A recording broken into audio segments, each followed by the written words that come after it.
Hello, and welcome to the Writers and Illustrators of the Future podcast. This is John Goodwin, your host. Today's guest is Writers of the Future judge, Dean Wesley Smith, who was also the very first winner to be presented an award 35 years ago when Writers of the Future Volume 1 was first released. Welcome, Dean. Thank you. Thanks for having me. So what I wanted to be able to chat with you about is your specialty is short fiction. Along with long fiction, along with poetry, along with poker, and along with a little bit of everything, yeah. But when we were talking earlier, you talked about a desire to emulate some of the stuff that L. Ron Hubbard did as an author. And so that puts you in a special category of someone who's really familiar with the old pulp masters and how it applies now, and also how the cycle of pulp fiction to the slicks back then. Yeah. The world is always coming around. Everything goes around and comes around. That old cliche is really accurate in publishing. When you want to see the future of publishing, look at the history. And we are in that history right now. We are in the new pulp era of publishing. It's electronic rights now and the indie movement and everything else. But that period from the late 1800s, 1890 and 90-something, when the pulps sort of started with All Story and some of those others, and then really blossomed in the 1920s. And that period from the 1920s to the mid-1950s was just a heyday for incredible writing, and a lot of it. Yeah. And the writers who made their living in the pulps, writing for commercial, for the audience, for the masses, the people who really loved good fiction and good story more than anything else, good story. They were prolific.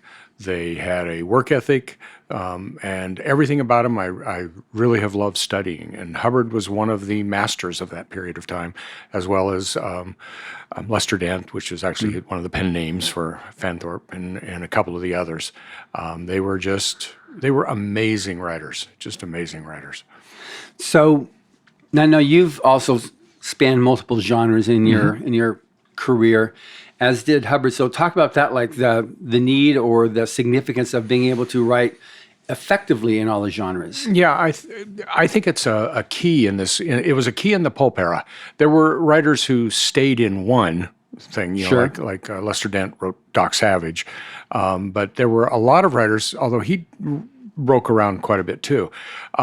There were a lot of writers in that period who just loved to write stories, and they would find out, what had openings or what new magazine was starting, or they'd talk to an editor and they'd say, I'm starting a new ranch romance stories or something like that, which was the longest running pulp, was Ranch Romances. I am not kidding you. It was the longest running pulp.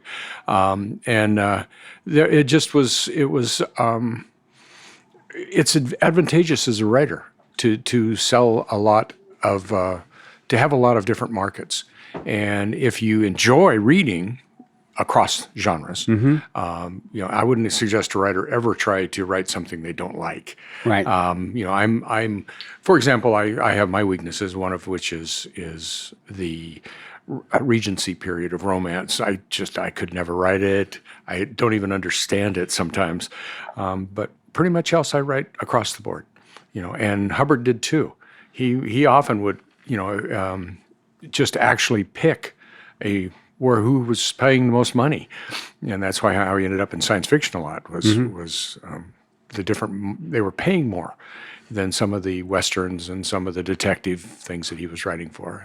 But I write a detective series. I write high-tech space opera. I write time travel.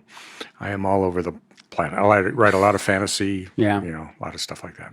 So now there's the idea of writing fast and having, we talked about this just a little bit ago on being able to submit something first draft, just write it and send it out. That's what all the pulp writers did.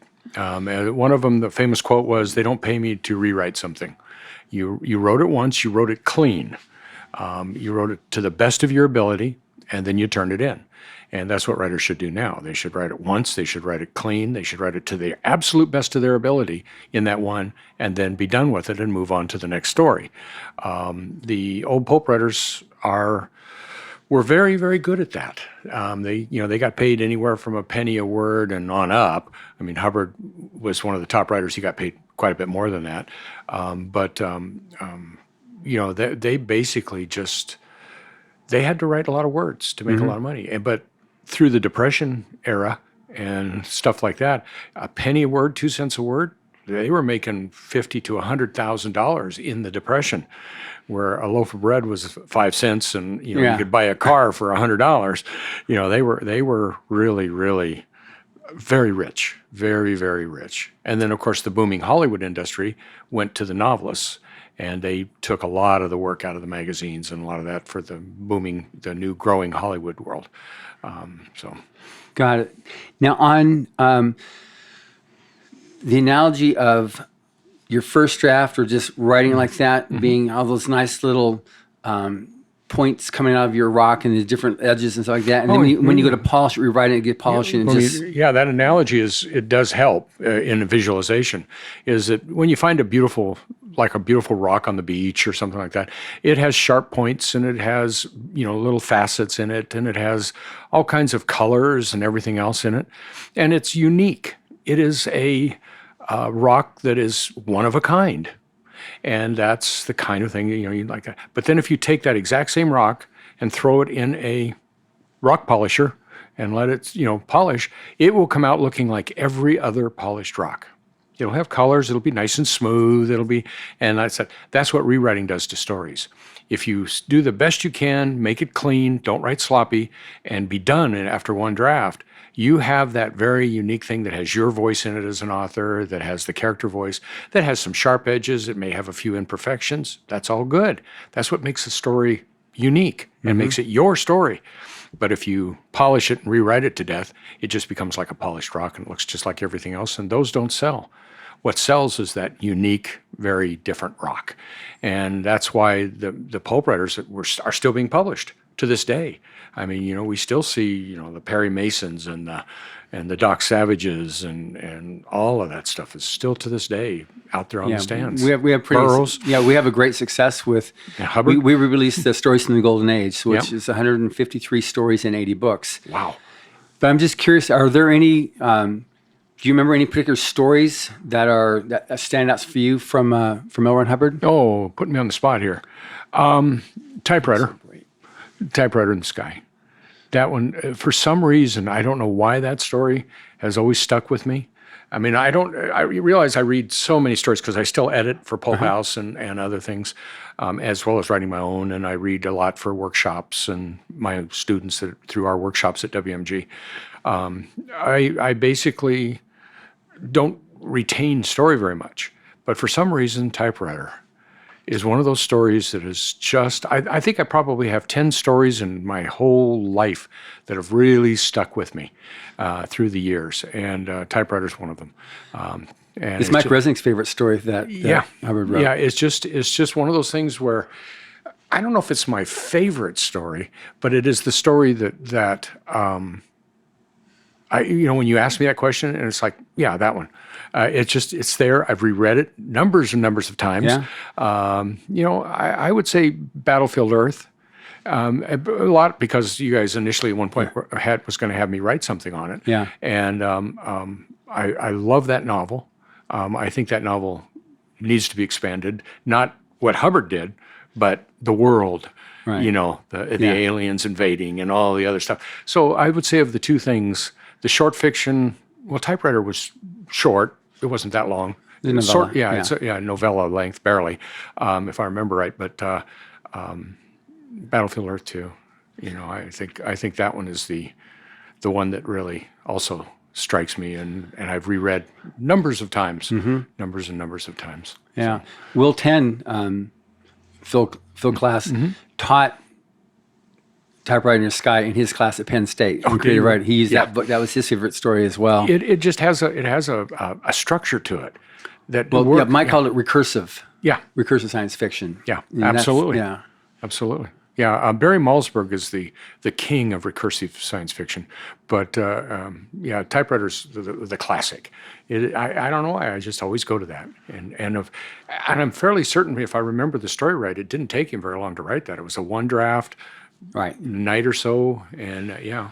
Yeah, I think he sold 90% of his stuff first draft, first submission. Yeah, I tend to study how people write. I think for writers in this modern world, if you go back and study how writers write, get past the silliness that that writers will tell people in public, like Hemingway telling people that he does 60 drafts, when he was a newspaper writer and he only did one draft. He never rewrote anything.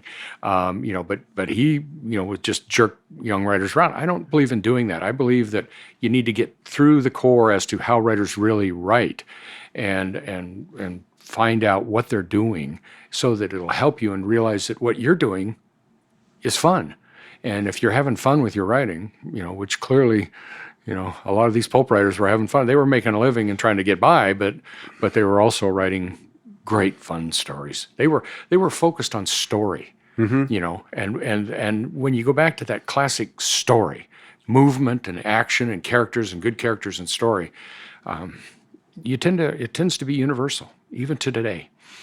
Yeah, I think that's a very good point, because that was post-World War I, pre-World War II, right in the middle of the Depression. Half the people were out of work and the other half were worried about being able to have a job still. Yep. So they need to be a story that just escaped to another whatever, and they didn't want a bad ending. Absolutely. And their life was a bad ending. Yeah, and that's, science fiction used to be the good guys won. Fantasy used to be good triumphed over evil. Now it's not always that way in the endings, but the stories that are popular, that last a long time, like Star Trek. Star Trek is good guys always win. Yeah. And so it's just one of those things where that's why it's been going on since the 60s, and is one of the iconic, basically stories that are continuing on. And still, with the new Star Trek out there now, they've kind of reverted finally back to the Star Trek where the good guys win again. And it's really nice to see. I'm actually watching it again. And I'm a Star Trek writer, so just... There you go. Yeah. Back in your road. Yeah. And that's also why Battlefield Earth is 100% so popular too. Good guys win. Definitely good guys win. Yeah. I don't think Hubbard wrote anything where the good guys didn't win that I remember. No, he wasn't into that. There's a story where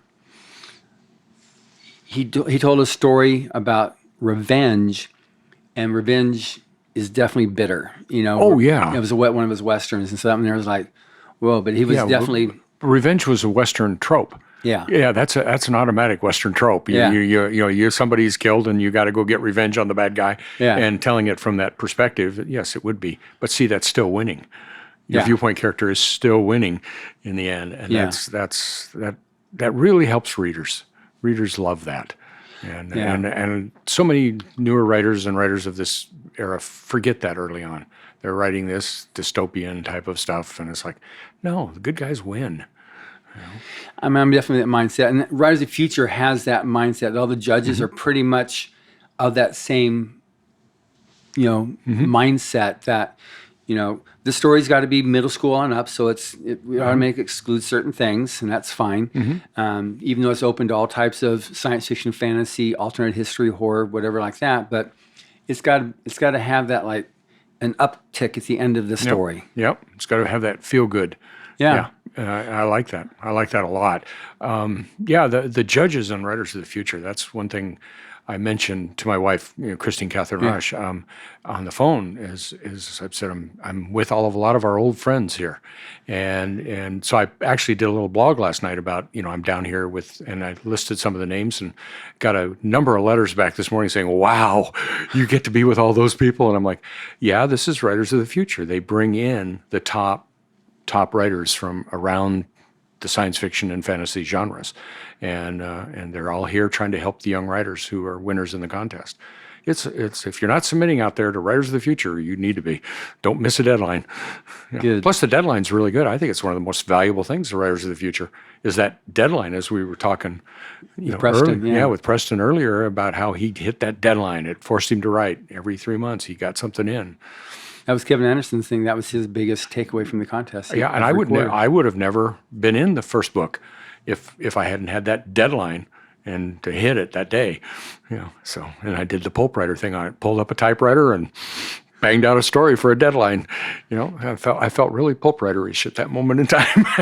And it worked. My story's still in print in 35 years. So, yeah. Great.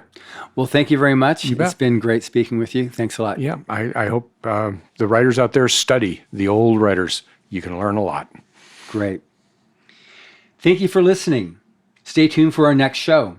Subscribe to the Writers of the Future podcast wherever you get your podcasts. Writers and Illustrators of the Future are contests created by L. Ron Hubbard to provide a means for the aspiring writer and artist to be seen and acknowledged. It is free to enter and open to new and amateur short story writers and artists of science fiction or fantasy.